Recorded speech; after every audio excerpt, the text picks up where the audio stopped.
Welcome back, all you horror fanatics, to the Front Row, a monthly series here at the Week in Horror podcast where we sit down with the incredible talents that work themselves bloody to make the horror genre the greatest genre of them all. This month, I have the absolute pleasure of sitting down with one of the talented minds behind this year's phenomenal supernatural period horror, Witch. Coming to us from all the way across the pond, we welcome writer, director, and producer Craig. I'm going to make sure I should have checked beforehand. Hinde? Perfect. Bingo. Nailed it. Craig Hinde to the front row. Welcome, sir. Thank you so much for taking time out of your busy schedule to sit down with us. No, thanks for having me, man. It's it's a real pleasure. Awesome. Totally unprofessional. I should have double checked. I usually double check, but my Everybody, instincts. I've had it my whole life. I've had all kinds of weird pronunciations, weird spellings of it, and I get letters sent to me from government agencies sometimes with strange spellings and HYND and all kinds of stuff. Yeah. Nice. All right. So, this has been really cool. So glad that we got in touch via Facebook to have this kind of chat, because we got wind of your big first release, your big first feature release, which was Witch, which just came out this year. It's available for all those listening out there. It's available via Fandango and Amazon Prime. You can check it out there. So we just watched it, and I actually had to watch it a couple of times because there were things in there I wanted to catch and see, because it's really interesting. But we will get into that, I promise you. But first and foremost, Craig, looking through how you kind of got into this. Okay, you started out very, very similar to the way a lot of us start out, just kind of working behind the scenes, working on sets with various friends like that. But ultimately, how did you get into this industry? And what was those early beginning steps? So I started this, like you say, I started the same as everybody else. I went to film school when I was 20, did university, got a degree in TV and film design. And shortly after, I actually went into live TV first. I was a director for a lot of live sports. So I did a lot of football or soccer, as you guys call it, darts. Okay, who do you follow? I have to ask, who do you follow? So if we're talking soccer, then I'm a West Ham fan. Okay. But I'm not a massive, even though the Euros are on at the moment, and I've got a few bets on today actually that if I do keep glancing to the side, it's because I'm just checking that my accumulator is still valid. I actually play and coach rugby, so I'm a Saracens fan. I'm a rugby fan more than I am a soccer fan. But I used to work in live sports. I directed on Sky and BBC and Eurosports, Premier Sports, and all those channels. Did ice hockey and all kinds of niche sports. A lot of the IFSC climbing and all of that stuff. And then a colleague of mine at the time, I'd always wanted to do feature films. That was everybody's goal. Everybody who went to film school wanted to move on to do big features and things like that. So there was an opportunity to do a low budget feature 9 years ago now, called Pandorica, and I started there. That's where I met Mark actually for the first time, the co-director of Witch, and he was acting in that, and it kind of just went from there. And then I've been working predominantly as a producer since then, so doing a lot of facilitating other filmmakers and other directors, and slowly worked myself into an opportunity where I got to write and direct something of my own. So that's how I got started. But I've always been in media. I've always done something in and around media. And I thought that was really, really cool, because not only Pandorica, but also a short film called get the name of it correctly again. My bad. Because I want to make sure the credit is out there. Res or RES. Yeah. And so in early, you were first AD on that one, and because I thought that was the earliest one that you and Mark got together, because that's one of the coolest things that I've run into, is because one of the co-hosts of Week in Horror is Eugene Hawkins, and Eugene and I met at random on a project that we call, here in the States, called the 48-Hour Film Festival, where it's basically, it's from script to completion within 48 hours. And he was a DP, and I was brought on as a writer. It was my first time writing comedy, and we just kind of clicked. And so it's so fortunate when you get that opportunity to run into someone like-minded, Yeah, and things begin to kind of flow from there. yeah, So, and when you first met up with Mark, just was it similar to that process where it's just kind of like all of a sudden things work in sync? yeah. We I think we have got different skill sets, and so the things that I lack, Mark has, and vice versa. But when we first met on Pandorica, he was an actor, and I was producing, and after a few years after that, he was getting his first feature. He was crowdfunding this drama called Homeless Ashes, and I jumped on. They shot a couple of days of that, and because he was crowdfunding, he was shooting it in blocks, and I came on after the first block to help him out, and yeah, we kind of stuck together after that. So doing Homeless Ashes and coming on as a producer on that, and then I ended up editing it for him. After that, we then sort of said, well, let's do another one. Like let's do another one together. And we were doing another drama called A Thousand Flames, and that was due to start shooting at the beginning of 2020. So Ah, as you just said to me earlier, we all know what happened in 2020. yeah. So this is actually a segue into how Witch came about. We had everything ready to go. We had our funding in place. We were cast. We had all our locations. We were 1 week away from going up to the Midlands to start filming, and we had part of the shoot was a closed ward in Kidderminster Hospital, and everybody around us. I remember the weeks leading up to that, and everyone. It is a very small community. That the sort of the UK indie film scene is a very small community, and everyone around, all my friends, all the other filmmakers, one by one, were shutting their projects down. And it got Wow. to, I remember it was a Saturday morning because I was out rugby training. And I remember somebody said to me, there was me and there was us and another friend of mine that were adamant. We were like, no, we're going to keep going. They haven't told us that we have to stop, so we're going to keep going. We're gonna stick with it. And I remember that Saturday morning, my friend then said, no, I'm shutting my project down. I don't know what this COVID is. Like, if one of the actors gets it, it's not Right. okay. Yeah, it's about their well-being, but also that kind of closes your entire project down. You spend your money, and then there's really very little hope because we're dealing with smaller budgets, and we don't have the safety nets that the bigger projects and the bigger Hollywood projects have got. So if you spend half your budget and then can't finish your film, it's very hard to then resurrect that. Right. So I thought, you know what? I didn't think of it that way. And I phoned Mark and I said, I think we should stop, man. Before we go too far, I think we should stop. I think we should postpone a couple of months, and then we'll go and do it. That was Saturday morning. That Wednesday, Prime Minister was on the TV saying, you must stay at home. You can't go out. We're locking everything down.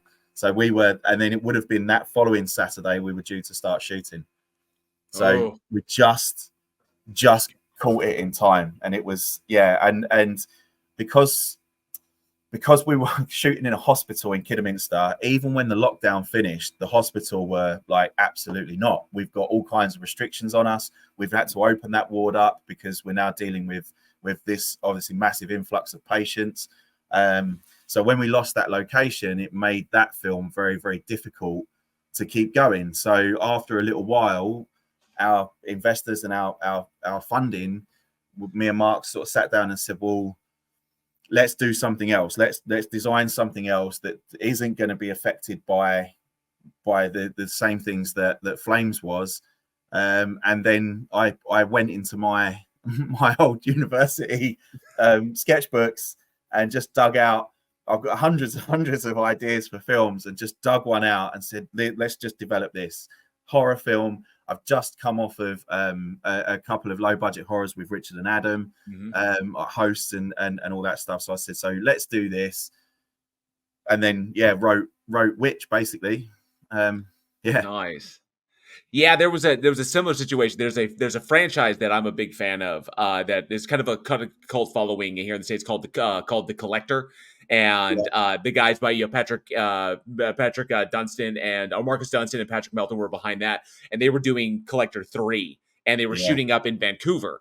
And unfortunately, when the lockdowns hit, they were already into principal, so they were yeah. like, I think they were like less than a week in, and had like a few days of shooting. Then everything got shut down.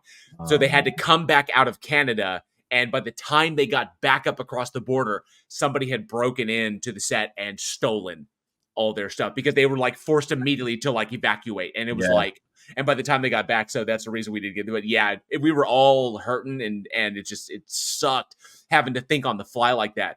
yeah, What intrigued me and what really got me about the connection, because you brought up hosts, and mm, like I said, Richard and Adam and Neil Ward, because he was on yeah, Feed, he was yeah, in Feed Me as well.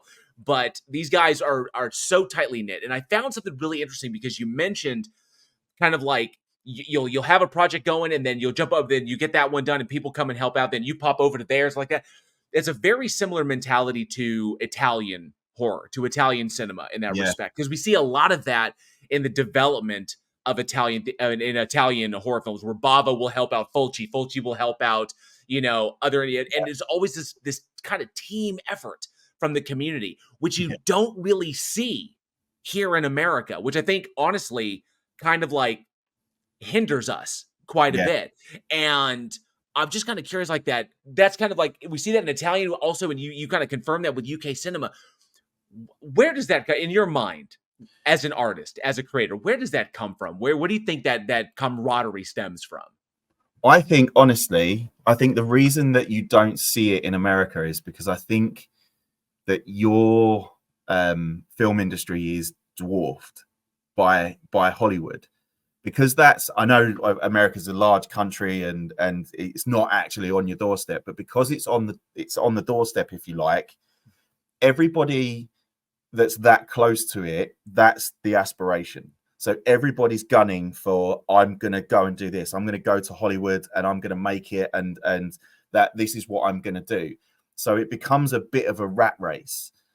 Whereas Right. over Okay. here, our British film industry, as big as it is and as great as it has been over the years, isn't that. And there isn't the same money in it. There isn't the same amount of opportunities and things like that. So it forces us to to sort of work together. There isn't as much of a competition over here. I don't think. That's where I think that potentially comes from, is that we operate slightly differently in terms of what our aspirations and our goals are. And I think, again, my experience, and I've worked in America a lot, especially doing the live TV stuff. Everything, it's like saying wedding to someone. As soon as you say wedding, the price just skyrockets. Right. And I think because the sort of that American culture of film, because people they recognize Hollywood. So as soon as you say film, they think there must be loads of money to be had here, and everything's 10 times more expensive. And I think across Europe and here in the UK, that doesn't happen so much. So it's easier, I think, for us to put these things together on lower budgets, because I think there are more opportunities outside of America to do what we do, which is micro budget filmmaking. In America, I think it's harder because I think that Hollywood scene just Right. dominates everything. I don't know. That's just a theory, but I think that's where that comes from. I tend to agree with that. The kind of compartmentalization, or I would say the consolidation of all I guess the power behind it, I guess it would Yeah, be, but having that kind of like that's that light that everybody focuses on, and it yeah, doesn't leave an atmosphere it doesn't create an atmosphere that's conducive to the idea of like a rising tide lifts all boats, which is what yes, I constantly get from UK filmmakers, from Italian filmmakers, from and even Canadian filmmakers, because one thing I always love pointing out is that in the 80s, when the slasher genre picked up, just like all yeah, of a sudden the subgenre took off, it was always Canadian filmmakers, Cronenberg and other individuals like that were basically following the formula kind of, but trying to do something different yeah, every time, yeah, because that market lends itself. it is I would say it almost compels people to think creatively and Yeah. be creative filmmakers. There's more of a market. I guess there's more opportunity for that because it demands it. Yeah. Instead of here, where it's like, what's the best? What's the risk war, the risk reward, Yes. like that. Exactly So we that. don't Yeah. exactly we don't want to waste it, and it kills me because honestly, we could learn something from that because that kind of like dog eat dog mentality doesn't lend itself to that. We need that camaraderie, which I think is amazing. No, and So I actually think that the way that the world's gone and the way that media has changed with streaming platforms on the rise and that digital technology taking over, like how many, I don't want to speak badly of Hollywood, but I do think that they're stuck in a rut, and there are a lot of big name filmmakers that are still banging their heads against this door of cinema release, box office sales, and it just that industry's dying. It's really not.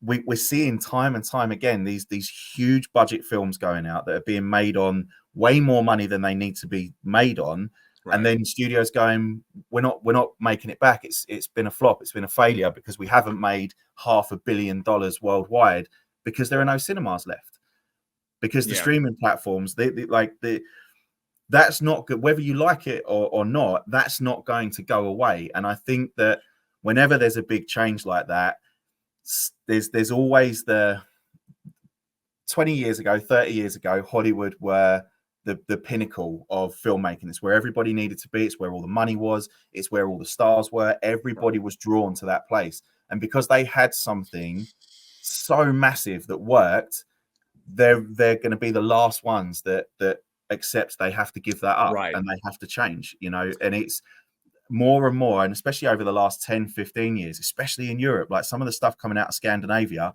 it's incredible. Like apps, just incredible works. Some of the Australian series that are coming out on Netflix, like you say, because there's an environment here where people have always had to think differently. They've always had to problem solve differently and think creatively. And now we're starting to see, because the platform is there, the world is starting to slowly recognize, like, oh, actually, the audience are going, yeah, I don't just need to watch a Disney film. I don't need to watch a Hollywood film. There's some really interesting stuff.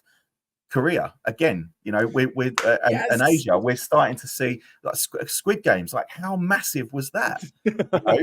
And when you watch that series, and it's this idea of, and we hit this wall all the time with, some especially bigger distribution companies, when it's a micro budget film, you don't have a big star, we're not going to be able to sell it. And it's, again, I'm sort of trying to debate this and saying I think you're wrong. I think that what you're talking about is the industry as it was 20 years ago.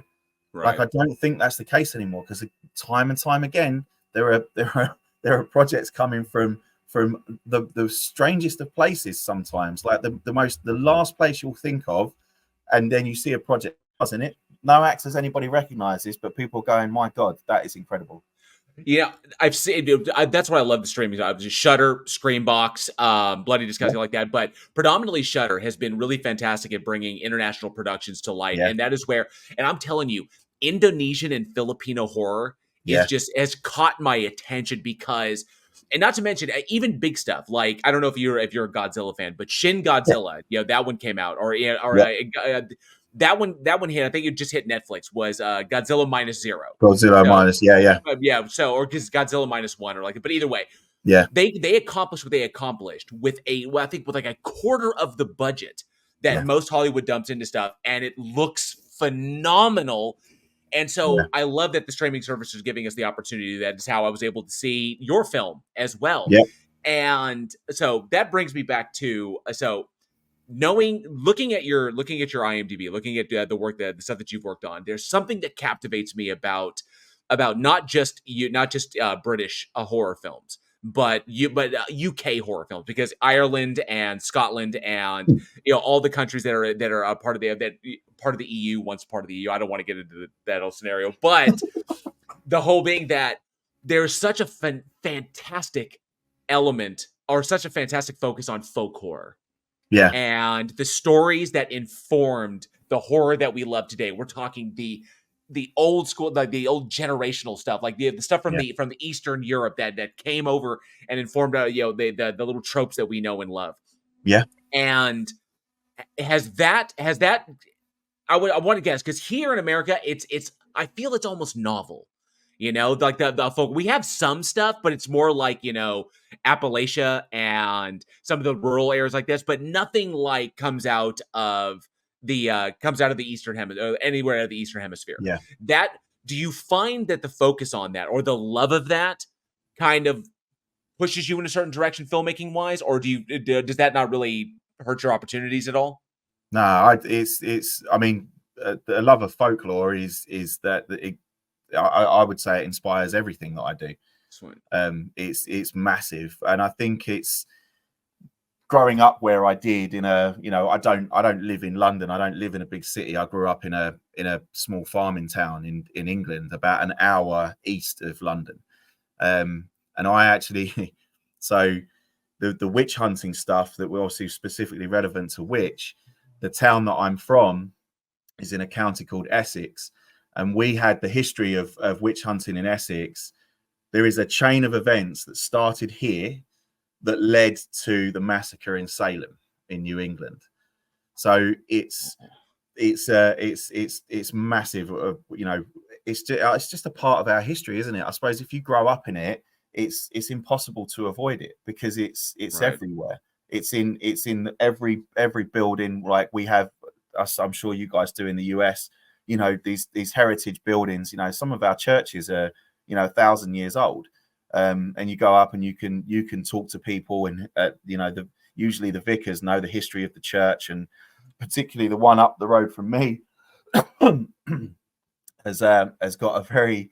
So I'm going to waffle on. I'm sorry. No, it's all good. It's so the church up the road from me, where I was originally christened, Canewden Church. So there is a story, there is a legend about that church that there was historically there were three sisters that were convicted of witchcraft up in the village up there, and were hanged outside the church in Canewden.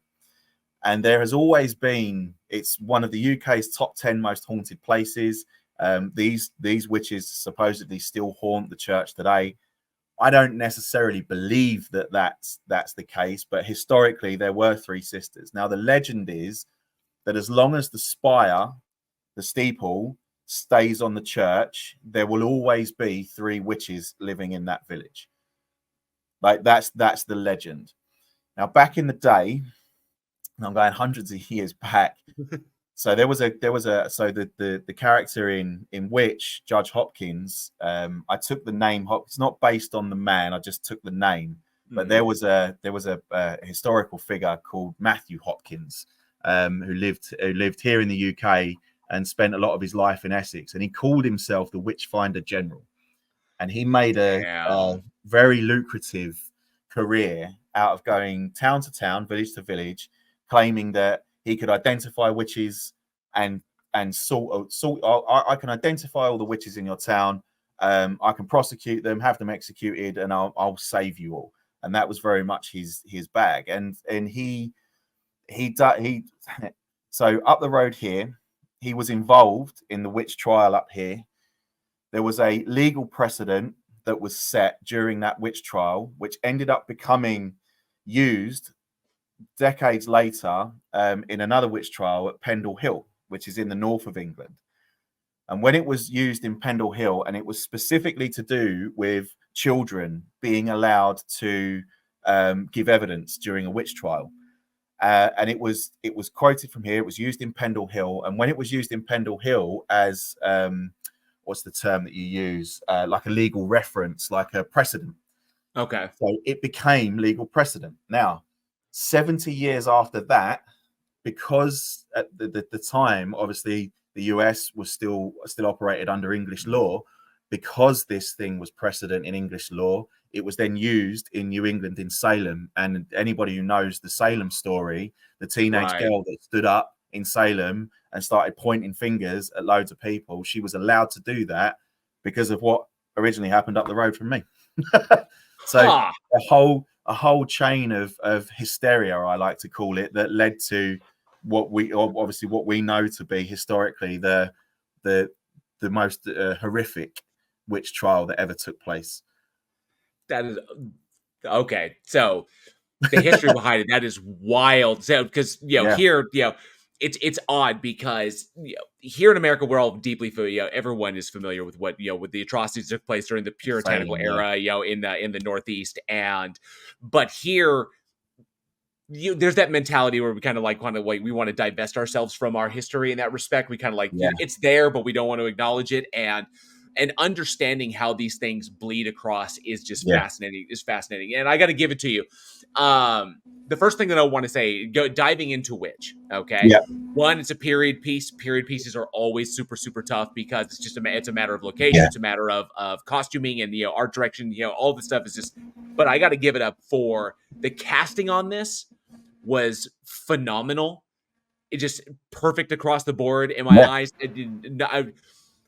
It's rare. It's rare to come across one that I think where there is not a dropped ball across the board. And I got to give it for Daniel Jordan Yeah, because Dan's incredible. wonderfully Victor Hugo in his inspiration. I love the almost Frolloian, energy that he brought to that, especially his Yeah, sequences with Sarah Marks, with Sarah when the two of them are up close, they're having that little discussion. The what he conveys on his face is just brilliant. yeah. And of course, I got to have my I'm doing my best William impression right here with my beard, but it was an absolute blast watching this. Now, diving in your first shot, like if your first big directorial move like this, directorial debut, feature directorial debut, Yes. taking on a period piece, that is rough. What was that like? Because oftentimes stepping in, we see people take it kind of easy, Yeah. two-handers, modern times, contemporary stuff like that, but not diving into 16th century, England. And so, Yeah. location scouting, putting all together, what was that like, taking on that burden? So I think when I started writing it, and I remember saying to Mark, I started writing it, and it was supposed to be very small in one location, a bit like Hosts, I guess. A handful of characters in one location. We were just going to go and shoot in a castle somewhere, or a rundown old church. And then as I was writing it, it got bigger and bigger and bigger. And I remember the day I called Mark and I said, I think we need to get a whole town, man. Like we need, I think we're gonna need, like we need like a whole town. We need like a tavern, and we're gonna need like a prison and a courthouse and all this stuff. And he was like, right, okay, well, where are we gonna get that? And I remember I'm sorry to interrupt. I do have to ask you, as a writer, and I run into this too. Yeah. Do you, when you're in the process of writing, do you ever have those moments where like you're writing, it's like there's no fucking way we can shoot this. It's like there's no way. It's like this is gonna be so good. It's like, and then you get done, you're like, there's no way that we're gonna pull that off. Do you ever run into that yourself? Yeah, all the time. All the time. Okay, yeah, all the time. All the time. Too. It's a process, man. Like Yeah. you have to. I think sometimes when you're at the start of it, I think you have to write as though you've got all the money in the world. So you write your first draft or your first story outline. I like to work in synopsis, in story outlines for as long as possible before going to an actual screenplay, because I think it's easier to mold and adapt something that's sort of 8,000 words, maybe 10 pages of A4, and you can kind of just keep changing it and shifting things and stuff like that. And I think you just write your first one as though you've got all the resources in the world, because once you see exactly what the story is and where the spine of your narrative is, you can then start to find creative solutions for the problems you're going to run into. We can't do this, but this is the story we need to tell. So how do we tell this in a different way? How can we get the same point across without straying away from what the spine of our story is? Essentially the spine of the story, to which is, will this man save his wife? That's it. That's the key question that we kind of pose at the beginning is, and as the story unfolds, we learn more about what the problem is that she's in and what the potential solutions are. So as long as the story didn't stray too far from that, that's what micro budget filmmaking is, I guess. But I remember saying to Mark, we need a whole town. So I started Googling it. I kept getting places, you know, up in York and up in Lincoln and especially like the northern parts of England where, you know, they were sort of untouched during the Second World War. So they've still got a lot of their old medieval architecture. So it was, I don't really, you know, this doesn't really look right. Like it's a tourist attraction. It's not really for filming.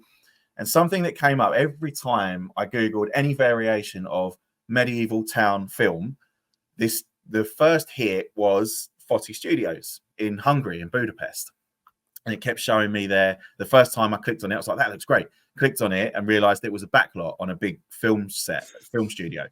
So I thought that's probably out of our price range. I mean, this looks like the Pinewood or the Universal Studios of Hungary. That's going to be beyond us. And every time I kept Googling it, kept coming up. I kept thinking, I don't really want to go all the way. I want something here in England. I don't want to go all the way to Hungary. It's 1,200 miles across Europe. So in the end, we couldn't find anything that was suitable. So I said, let's contact this studio and let's find out. You know, it's COVID. They're probably not doing very much. We might be able to get it on budget. So we reached out to a Hungarian production company, Abroad Films. And they facilitated for us. They were like, yeah, no, we've shot music videos at the studio. We know the guys over there. We can talk to them and try and sort it out.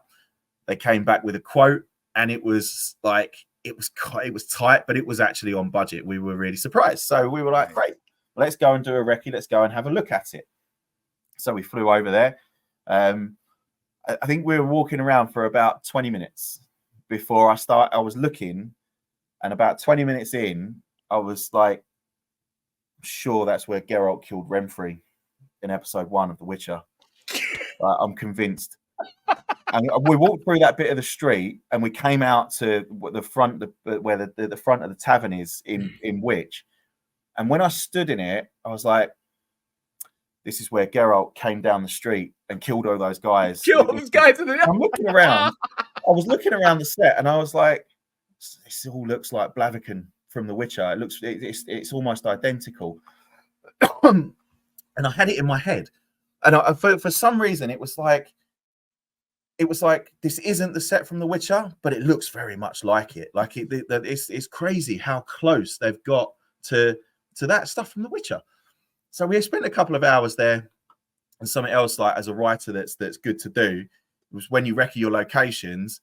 It's very easy to spend a few hours in that location, go to your story outline, and see what you've got to use, and go, right, this is what we can do. We can shoot this over here. We can shoot this in here. The story can move over here. We can do this. We can do this. We can do this. Bang, and then you kind of get it all worked out.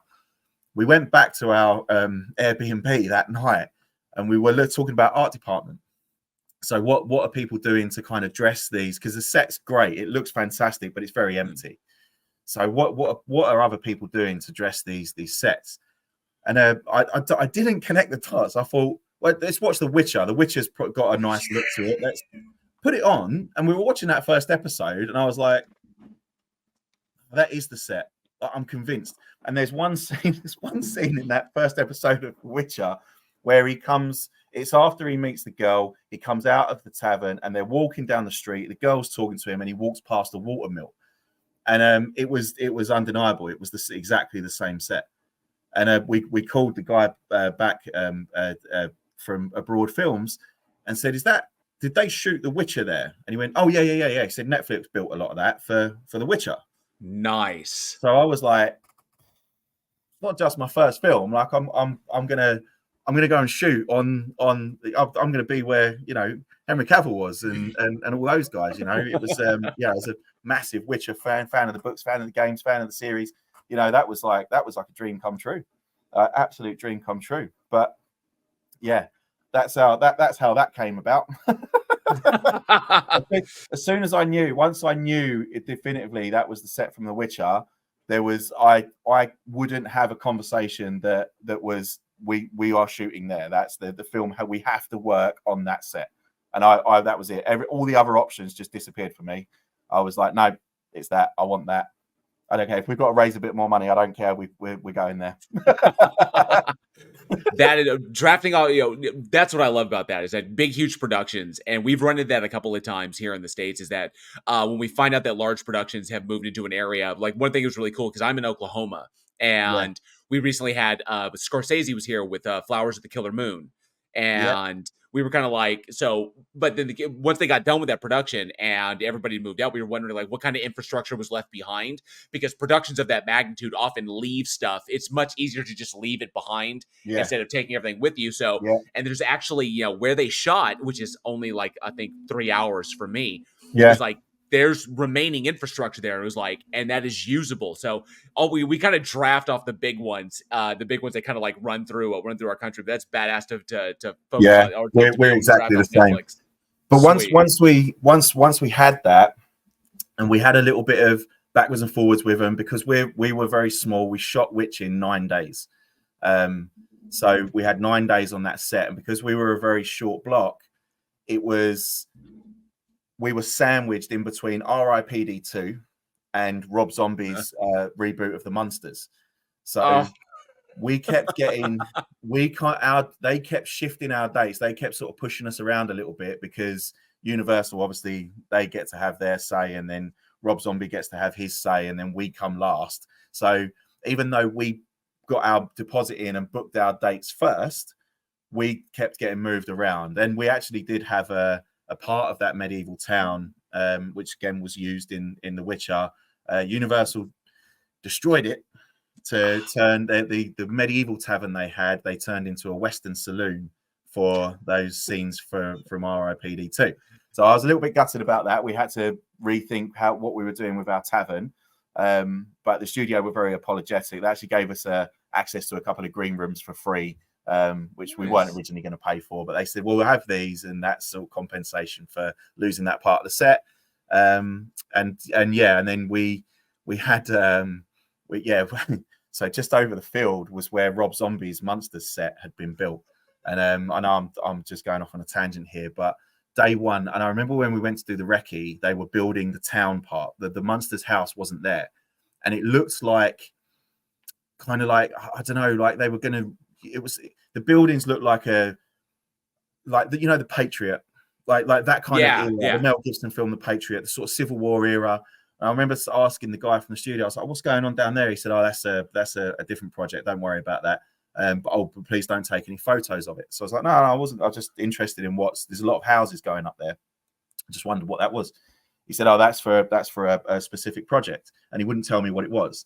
And then when we about a week before we were going out to Hungary, my gaffer, Sean Hodson. So he works predominantly in the music industry, does a lot of heavy metal music videos and stuff like that. Worked on Hosts and Feed Me and stuff. He's a massive Rob Zombie fan. So he messaged me and he said, "Oh, Rob Zombie's working on that same studio that we're working in. Like he's just posted a picture to Instagram. He's sat on the steps of the Munsters house." And I looked at the photo and I was like, I think that's what that was being built. That's what was dealt on that field. And then when we turned up, there it was, the whole town that I saw, but now the Munsters house was right in the middle of it. And I was like, yeah, it's just over the field. So we were told categorically, no access. So because we were still, it's 2021, there was still a lot of COVID regulations about, especially in Europe, there was still a bit of social distancing and things like that. So the studio was dead. Like there was nobody there. It was just us every day and the security guy on the front gate. But they had told us in an email, no photos, don't go down there, and all of this stuff. So I made it part of my briefing day one. Like, just so you guys know, we are not allowed to go down there. No one's allowed to take any photos. Stay away, right? We stay here on our medieval bit. Do not do anything over on that set. First lunch break. A load of the extras were down there. Sean himself, like my gaffer, is down there, managed to get the front door of the Munsters house open. I'm sorry, I don't know if Rob Zombie will see this podcast. I'm really sorry, man. But I swear to God, I personally did not go down there. Sean, right, I'm going to cross him up. So he got that picture of Rob Zombie, where Rob Zombie was sat on the steps at the front of the Munsters house. So Sean took a picture of himself on the other side of the steps and photoshopped himself into Rob Zombie's picture. And nice. So it looked like he was sat next to, no caption, no text, just posted the picture. Him and Rob Zombie sat on the steps of the Munsters house together. But yeah, they come straight back up at the end of our first lunch break, because I'd been down the other end of the set. I'm pretty sure I was building the gallows for the hanging scene that we were doing that evening. So I come back, like, to, typical producer director, like, I get maybe 2 minutes to wolf down my dinner, come back, and they're all looking at phones, they're all going, oh yeah, look, I've got this one, I was like, what are you doing, guys? And it's photos inside the house, on the staircase, in the kitchen, and I was like, you idiots. Like, it was the first thing I said. It was the first thing I said. Don't go down there. Don't take any pictures. Not only did they go down there, they managed to kind of like get the door open and go inside. Wandering around the Munsters house 2 weeks before Rob Zombie's due to go and film on it. So those, apart from the one Sean posted, we have a lot of unofficial behind the scenes pictures from Rob Zombie's The Munsters. That's why But yeah, how could you resist? I mean, I understand. I've seen it, and I wasn't, whatever. But it's Rob Zombie. He's there. He's recreating it. To see like the full-fledged Mockingbird Lane, kind of like there in construction, and the level of design, or the level of I guess detail that went into creating that would be something to behold. It's kind of like, look at where we are. It was pretty spectacular. I must admit, standing, obviously anything on a studio lot, when you stand back on the lot and you look at it from afar, it doesn't look the way you think. It doesn't look as finished as perhaps you think it does when you see the film. But I must admit that the central house, the Munsters house, was an impressive set. Even from the outside, it's one of the few sets that I've ever seen that you can almost walk all the way around it and it felt like a complete house.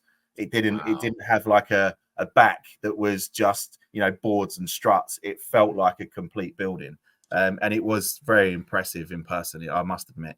But having things like that, and having our medieval set, tracking back to the original question you asked me. Okay. I think having that set, as soon as we got that, all of it became so much easier because the set was so impressive.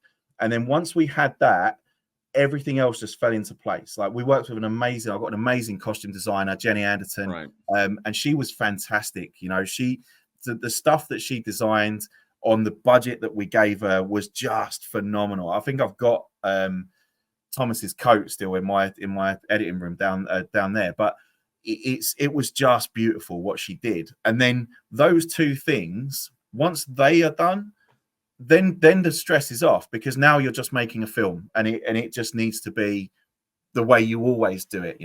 Once those two things fell into place, it was very easy, and the set was a massive part of that. Having that and knowing that we had this amazing location to shoot it in, everything else wasn't as hard as you think. It really did it was hard work, but it felt really, really easy. It felt like it was flowing really well.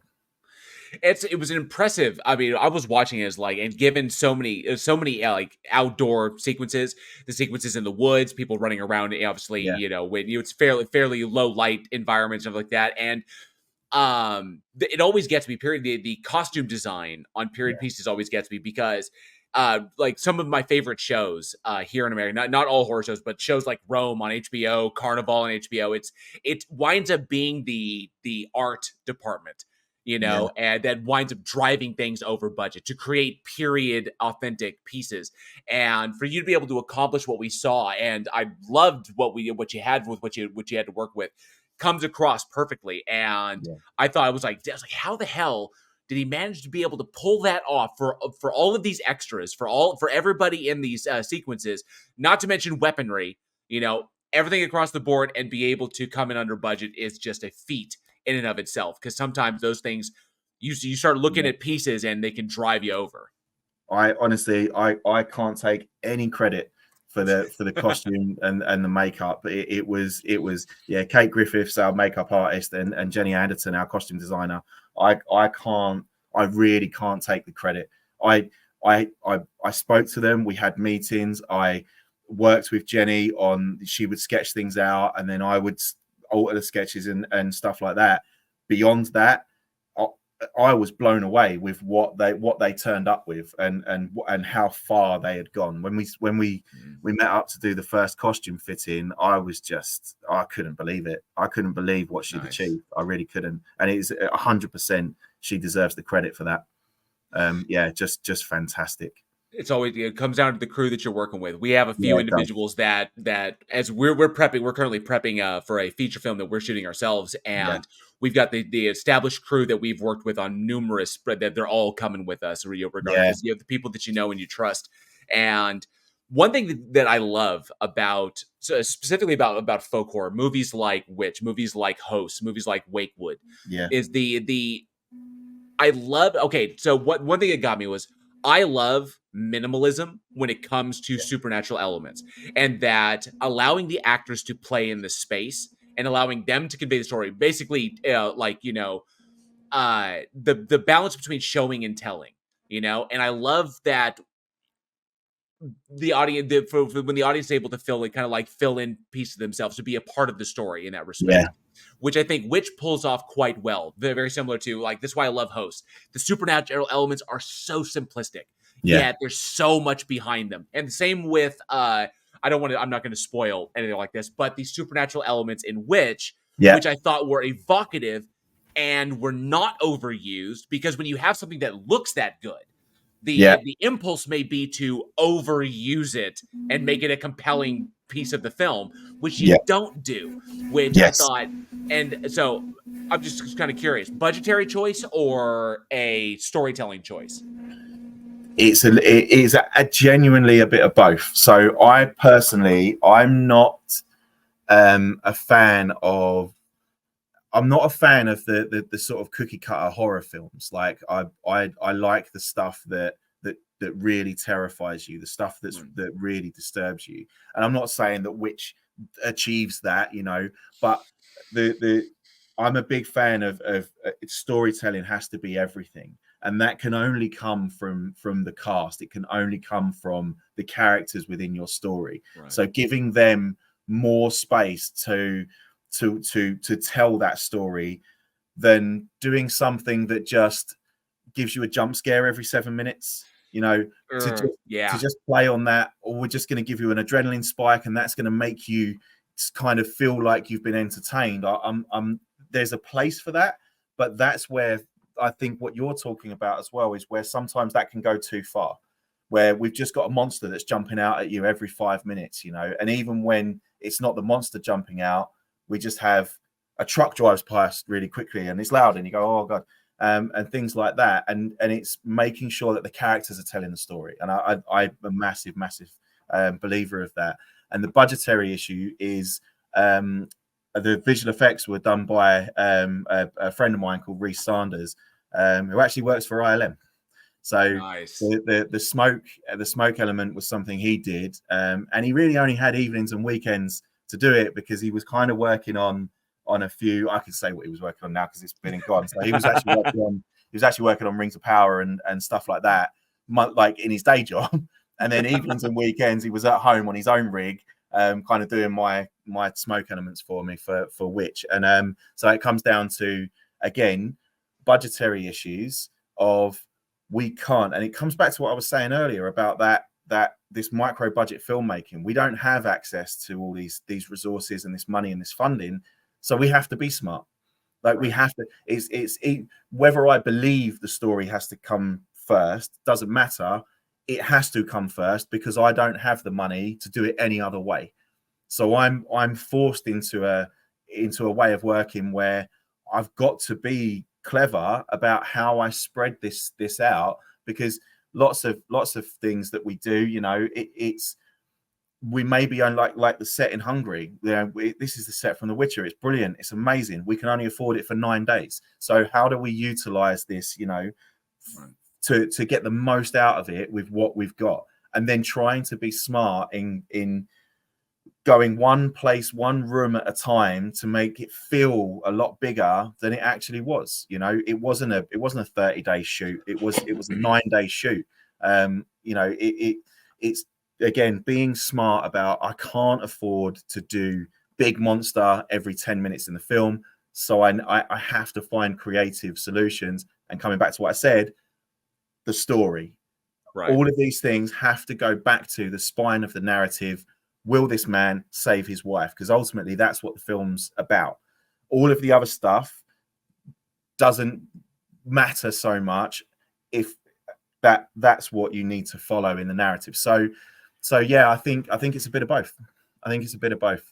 And it works well for the story. I dig it, and I love it when actors get to play across from each other, not across from elements that they have to imagine are there. Yeah. You know, whether it's like tennis balls on sticks or whatever. But there's always a break, and there you'll see it. I mean, I don't care how talented they are. There was a discernible difference between Ian McKellen's performance in The Hobbit and Ian McKellen's performance in Fellowship and the original Lord of the Rings films, because he was alone.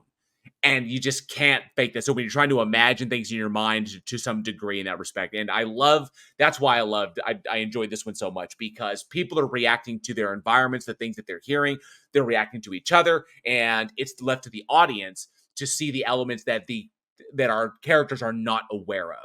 And that allows us to be kind of like have an immersion point into the film, which I really thoroughly enjoy. Even though that may be a budgetary constraint, I think it lends itself to better storytelling. Yeah. Similar to, I mean, going all the way back to Jaws. Duel, going back to Spielberg's Duel in Jaws. Oh, Duel, what a film that is. If you count it up, how many times do you see the shark? Like screen time, it's that much. Yeah. And it's like hints at shark and a whole lot of Roy Scheider and Robert Duvall and I can't remember the Quint's name. Oh, not Robert Duvall. Fucking Richard Dreyfuss and how am I missing Quint's name? Quint. I'll just call him Quint. But I love that storytelling opportunity. That's what I really, really dig. And I messed it up earlier. I realized it was Killers of the Flower Moon, or I said it wrong earlier. So I gotta love it. Going forward, coming up, and if anybody out there, like I said, Witch is available to watch on Fandango, and it's available on Amazon Prime. So if you're able to rent it on either one of those services, do it. Check it out immediately. Fantastic piece, and they convey a fantastic story. There's an awesome twist in there that had me it captured both me and my wife. Or what? It was like, oh shit. Okay, I'm in, and I want to see where it's going. So I really thoroughly enjoyed the setup there. Not to mention, mid-credits, I don't want to give away too much, but are we setting up for a potential sequel or not? Yeah, it's so without giving away too much. I was like, I don't want to spoil it, but yeah, we're currently developing a project called Unravel, which is has a slightly different feel to. It's not the sort of dark fantasy that Witch is. It's Mark and I wanted to do more of a sort of family adventure film, more of an Indiana Jones National Treasure style adventure action film.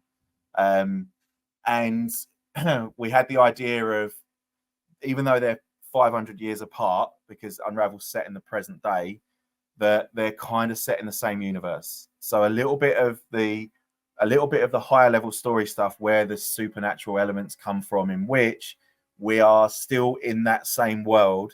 And then, as you can see from that mid-credit scene, we are, and I don't think it's a spoiler. The book is coming over into the new world. So the characters are staying where they are, but the book itself is going to be making an appearance later on.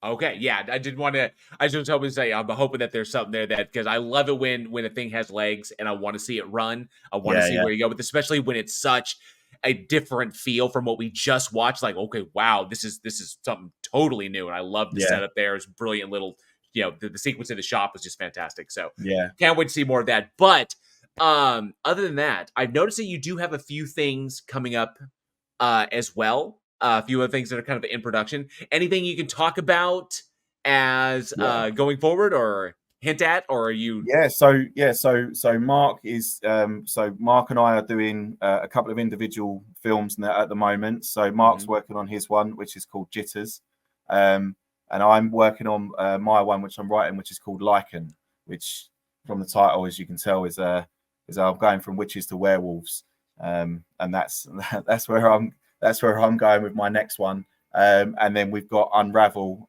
which is the action adventure film that we want to do as a little bit bigger. It's a lot more ambitious. So we're trying to raise a little bit of a bigger budget because there are things that we want to do that will be new to us. We want to, like I say, do an action film. So we kind of wanted to explore, maybe we can do some stunts and some things like this. So we've been working on developing that. But yeah, so yeah, Lycan, yeah, for me is my next one, which I should be shooting October, November time. Nice. Excellent.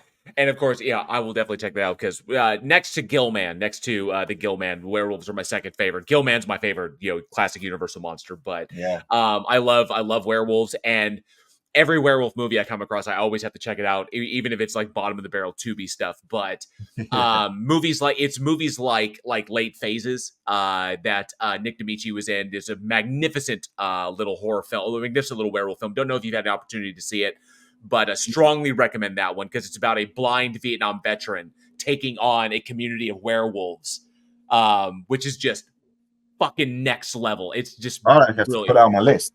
Oh yeah, so it's called Late Phases, and Nick D'Amici from Stakeland and Mulberry Street and everything. But he's this cantankerous blind Vietnam veteran who gets kind of forced into a retirement community by his son. Because he's just becoming too difficult and he's got his guide dog and everything. But turns out there's a colony of werewolves living in that community, preying on the elderly, and so he has to take a stand. It's fucking chef's kiss, and so I look forward to the transformation effects because that's always where the money shot is. I'm gonna throw a spoiler in. I'm not gonna do it there. I'm not gonna do it. I'm not doing it.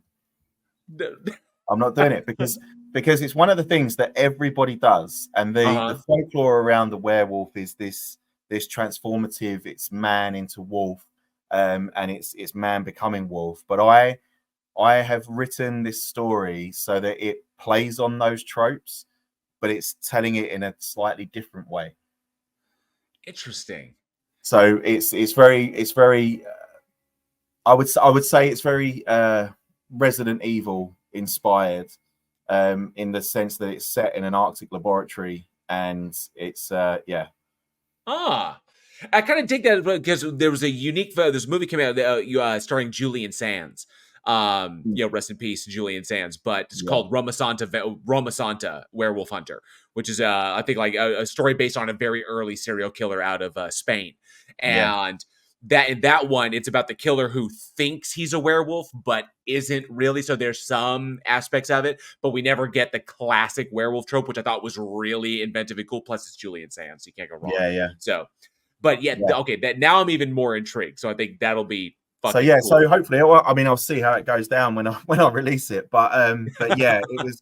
But it came down to that thing of looking at how it could be done with the resources that I've got, and if I can't make it look the way that I would want it to look, then I have to think creatively and think of a different way of telling that story. So how man becomes wolf monster, like how does that happen if not, under the moon and all of that stuff. And I'm shooting parts of it up in Svalbard, which is in the Arctic Circle, and heading up there for a little bit. And we're going to experience a bit of what they call their polar night. So obviously they have endless day in the summer and a period of endless dark in the winter. And I'm very much bringing all of those things into how my werewolf functions and works. Nice. Okay, now I'm definitely hooked. I'm looking forward to that one. Absolutely, I love classic monsters. I don't think you can ever really go wrong. Yeah. So one thing I like to as we kind of go out, because one thing I like to ask everybody that comes on is, do you have any I would say bucket list items that anybody in the future you hope to one day work with, or anything you'd like to specifically, you kind of like, this is one thing I really want to do? Very similar to like Del Toro. Del Toro got into it because he wanted to do Frankenstein. Jackson got into it because he wanted to do King Kong. Is there anything for Craig where it's kind of like, that's the one thing I hope to one day sink my teeth into? I mean, right off the bat, and I've talked about this a lot, I'm a huge Marvel fan. I'm a massive MCU fan. I mean, I would absolutely love to take a run at Ghost Rider, because I've got some ideas for that I think I'm not going to say them just in case I ever do get the opportunity to do it. It's very unlikely, but just in Disney, case. if you're listening, Yeah, Kevin Feige, if you're listening, I've got some amazing ideas for a Ghost Rider, so get on the phone. But that would definitely be one. I have, I mean, that in terms of people that I would like to work with, I think, I know it's sort of, I don't know necessarily about work with, but certainly I have a bucket list of people that I would very much like to meet that I've not had a chance to meet. And just a couple of my all-time hero filmmakers. Kevin Smith would be one of them. Getting over to America at some point, and if he's still doing them, but go into one of his podcasts, or at the Scum and Villainy Cantina ones that he does, the Fat Man Beyond ones. Like, I watched all of those. And yeah, Clark's and certainly Dogma were, when I was a teenager, were a couple of the films that made me think, I've got some ideas that could be like this, and I think I could have a go at this. Certainly that. I mean, George Lucas would, I'd love to meet George Lucas because he's a legend. And certainly, and again, I'm a big Star Wars fan, so I think in the modern age, certainly Jon Favreau and Dave Filoni, just to thank them for what they did in saving Star Wars. Favreau, it's like, where did he come from? Because you go back, see his, he's like, he's a funny guy, very, very talented. And if you haven't got like Swingers and stuff like that he was doing, exactly, you never would have pointed at that guy and gone, Marvel and Star Wars. That's the guy who's going to give us friggin' Iron Man. It was like, really? It's like, apparently. So it's just, I mean, Jon Favreau is such an absolute legend. There was a movie of his. It was a comedy film called Chef, where he plays a chef, opens up a food truck. Yeah, it's so simple, so fucking good, and it was the talent there, gets me. The opportunities. I swear it'd be so freaking cool. And oh man, you mentioned Kevin Smith, and I'm a huge Kevin Smith fan. It was Chasing Amy for me that did it for me. Amy, brilliant, because that was the one. I hope to one day thank him for it. I only got to meet him briefly one time when he came through for a convention, and it was so brief. I barely get to exchange words with him because he was also doing a show of Jay and Silent Bob Get Old. So he was doing a live deal of that, and I would hope to one day thank him, because Chasing Amy for me was that it solidified in my mind that if you're going to tell a story, you have to have something to say. And that was Holden's entire thing. That was like they made it with the first comic because he had something to say. Then they fell back on Blunt Man and Chronic because they didn't have anything. And then finally Chasing Amy came along. It's like, I guess I finally had something to say. I'm looking for something to say. And that has been the driving force behind everything I write, every script, short, feature, whatever I'm doing, is have something to say there. And I think it's never straight, done me wrong. So, but I'm a big fan myself. So I definitely think, and in terms of actors, I think the only, I mean, there are I could list hundreds of names of people I admire and people I would love to work with, but I genuinely, and you mentioned him earlier, Ian McKellen would be one that I would love to work with, just because of how good he is, just to see how, to be honest, it's more out of curiosity, just to see what his process is in how he does and how he achieves the things that he does, and how he goes from, I don't know, like how much from here reaches the US and things like that, but he goes from, Magneto and Gandalf, in these huge franchises, these massive characters, dominates those films with how great he is, and then does he did a series called Vicious, which was like a sitcom over here in the UK, with another actor, and it's kind of the two of them as these two older gay couple, and it's very much like just a sitcom. And all of this stuff, and he nails that. And then you go and watch him on stage, like in the West End, doing Shakespeare and all that stuff. And you just think, I don't, yeah, it's an insane amount of talent. But I've never had the chance to meet him. I've been to his pub. I have been to his pub. That's in the East End of London, and he's actually got he's got Gandalf's staff from the film up behind the Oh, bar. nice. It's That's chained to the awesome. wall behind the bar. The So one I've I been the been and seen that. the one I got to see it was as him and Patrick in Waiting for Godot, Waiting for and Gaddo, yeah, yeah, and that just floored me. The two of yeah, them, the chemistry that they have is just beyond phenomenal.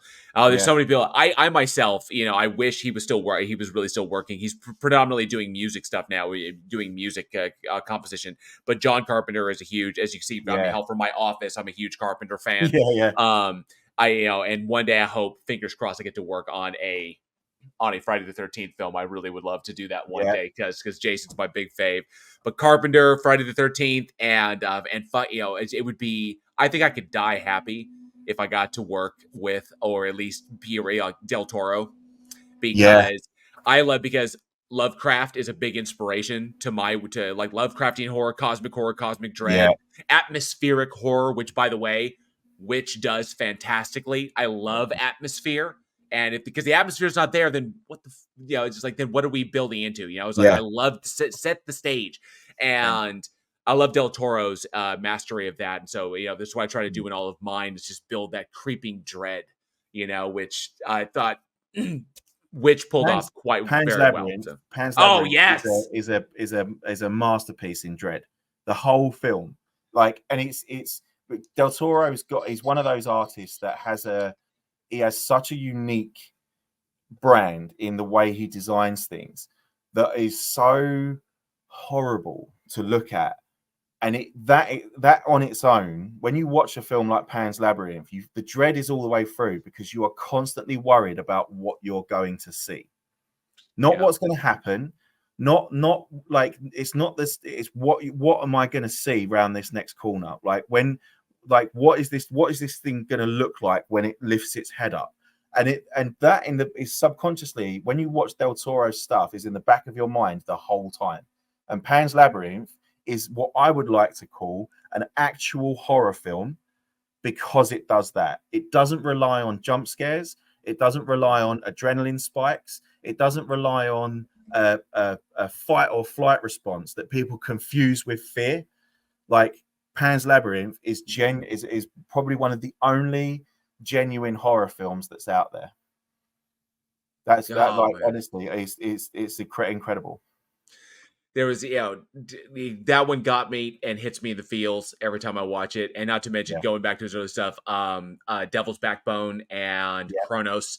Kronos is absolutely just Kronos gets me. I cannot turn away from that movie, and yeah. even though you see the slow descent into what's happening, and it's just like you can't tear your eyes away. Oh, as a filmmaker, it's kind of like that's where I want. Yeah, That's where you want to go. Now, for all of our listeners out there, we're going to put all of the links to your socials so that they can follow you. We're going to yeah. put those down in the description. Any crowdfunding things or anything coming up you'd like to bring people's attention to?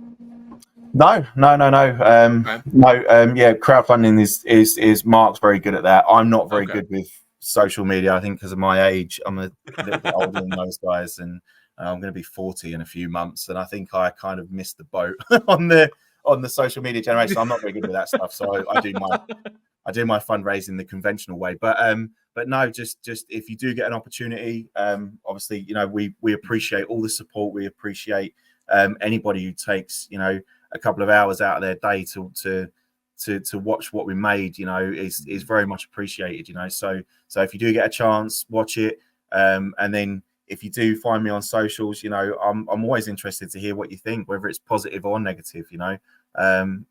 So get in touch, and the more feedback we get, the better it is for us, because the more we can adjust what we're doing, and hopefully we make films for ourselves, but really we make films for you guys out there. So it's important for you to say to us, oh, actually, it would be really cool if I saw this, or we saw that, or we saw that, and let me know. Fantastic. Awesome. Well, a giant thank you, Craig, for No, coming thank out and you. sitting with us for the front row. We do appreciate it. So it's been amazing. And we definitely look forward to anything and everything you have coming up in the future. So And if you, dear horror fan, enjoy our little sit downs with the industry talents here on the front row, you can get early access to them by supporting us on Patreon. The link is in the description. Check us out there for further details. And as always, all of the links that you will need to follow our guests are going to be down in the description. Follow them, like them, subscribe to whatever they've got going on, and, support where you can, because like I said, like we said earlier before, rising tide lifts all boats. That's how we get to make all the cool stuff that we get to make. Absolutely. And this has been the Front Row series. I have been your host, JL. We will see you all next month. And as always, stay scared.